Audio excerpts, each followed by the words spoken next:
Let's take a look at defining patterns in Photoshop.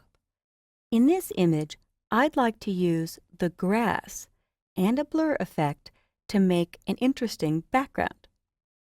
So I will hit M for my marquee tool or choose the rectangular marquee and select an area of grass if I can get a solid area. A little power user trick: if I don't let my mouse go, I can hold down spacebar in order to move the selection area. I don't want any high contrast edges.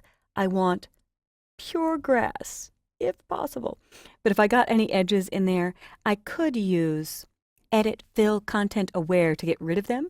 And I can also do Select Transform Selection to maybe rotate this and get a different or better area of grass once I've let go. So it's your call. Find an area that works, but really any grass will do. So I'm going to let it go and choose Edit, Copy. Now before we build the pattern, I'm going to make a new document and call it Grass and paste. And it put in a grass layer. Now I can straighten this back out with Command T or Control T to free transform. Shift will keep it proportional, and Return or Enter will accept it. If I do Select All, I can choose Edit, Define Pattern. And this will be grass. But I want a more artistic pattern. So I will deselect, and I'm going to run on the grass layer, Filter, Convert for Smart Filters, then Filter, Blur, and Field Blur, where everything gets blurry. But use the Bokeh effect. So if I slide Bokeh up, it makes really interesting highlight points out of little spots shining on the grass. I could dial the color up to get a lot more. It's a photographer's trick to make web backgrounds or photographer's backgrounds. Now we will have a challenge with making it seamless, but I'm going to use this to start. I'm happy with it. You can also experiment, with light range to get more pronounced effects. So the highlight and shadow light range. Some of these sliders move way too fast for me. But find something you're happy with. Everyone's will be unique. And I'll click OK. And now do Edit, Define Pattern, and do lights, grass. So it looks like little lights. Now I'll come to this photo and I want to drop in the pattern I've made as a background. So I'll choose Layer, New Layer, and call this Background, or BG for short. I'll drag it below the photo, but I won't be able to see anything until the background is cut away. So I'll select the beauty layer, and I've saved a channel for you under Select, Load Selection, Silhouette. When you click OK, now I can add a layer mask to wipe out the background. That may have been a little fast, and it looks like I have some blending happening on her arm that I'll need to clean up in the mask, but I trust that you guys can do that now. So I'll click on the BG or background layer and choose Edit, Fill with Pattern. And where I see Custom Pattern, I'll choose the grass. And there are new effects that were added in previous versions that I'll show you in a moment, but everything else I'll leave and click OK. That actually was kind of interesting. It just made seams at the bottom and the top. So I will come back to Edit, Fill, and I will try the lights pattern and click OK. Now I could just take this and scale it up, but there are far more things I can do, and seamless patterns take a little bit more work. You basically need to split it into fours and remove the seams, but I'll show you that in a moment. So now Edit, Fill, and there are scripts that you can apply. Do a brick effect where it steps across and then down. So let's just try that one first. There we have it. So it's a little bit more random, almost looking like she's standing in front of a wall that may be lit with different things going on. In fact, to make this look more interesting, I could do New, Fill Layer, Solid Color, and make it white, and then ghost back the white over the pattern, so it's more subtle. But let's try one or two of the other scripts. So I'll go back to the background, and I'll hide the white layer, and edit Fill, and we'll try Cross Weave or Spiral. Let's try Spiral, and click OK.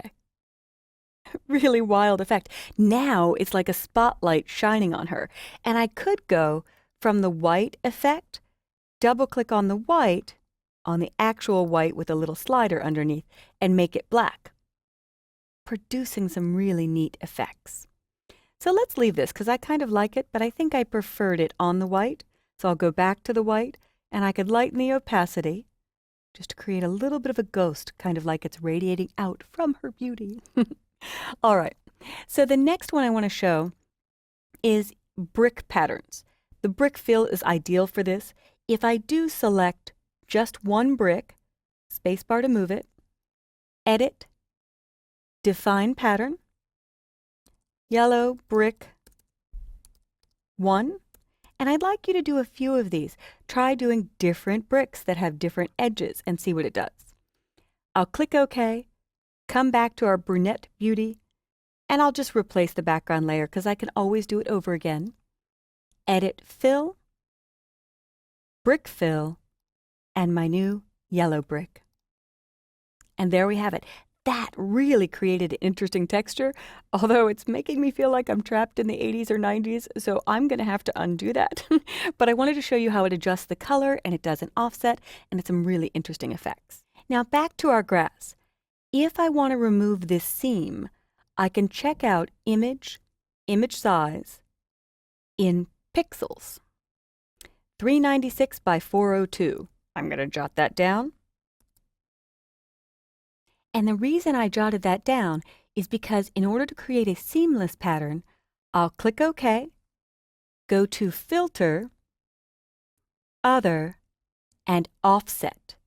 And if I offset by half of the width and half of the height, half would be 198, that's half of 396, and vertical 201, half of 402. So when I click OK, here I can visually see my seam, and I could use something like the Spot Healing Brush tool if it weren't a smart filter, so that's going to be tricky. I'm going to choose Layer, Flatten Image, because the smart filter I'd have to get inside and paint this out. So I'm committing to my blur. I could try this, and it will attempt to remove those seams. It won't be perfectly seamless because for the amount of time I have to show you this, it would take longer to show. But I also like to try the Patch tool, selecting different areas and dragging to new spots to see where and what it's using to remove the seams. That's my best recommendation for getting rid of seams. The Patch tool and trying to line it up to objects in your image. All right, I'm going to let it go. I'll do these last two.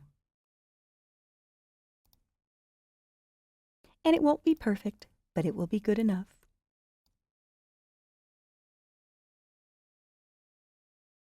There we go.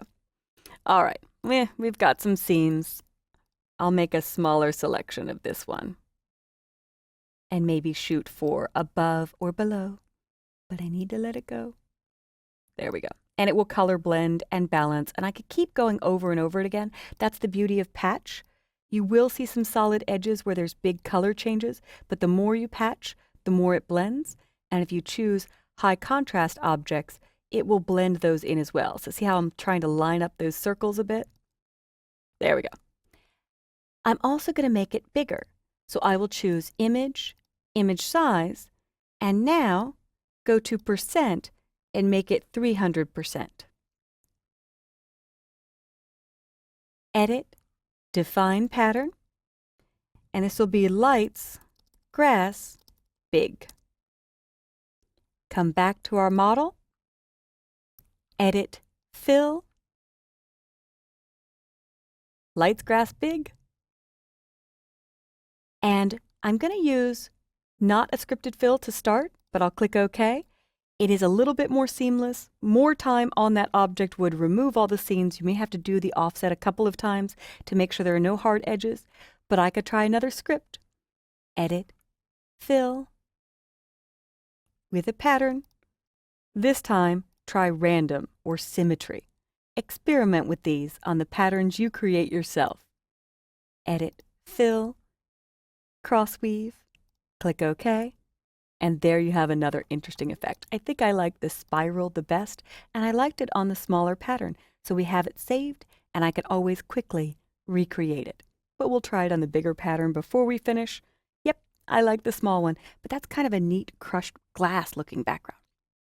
So I leave you to it.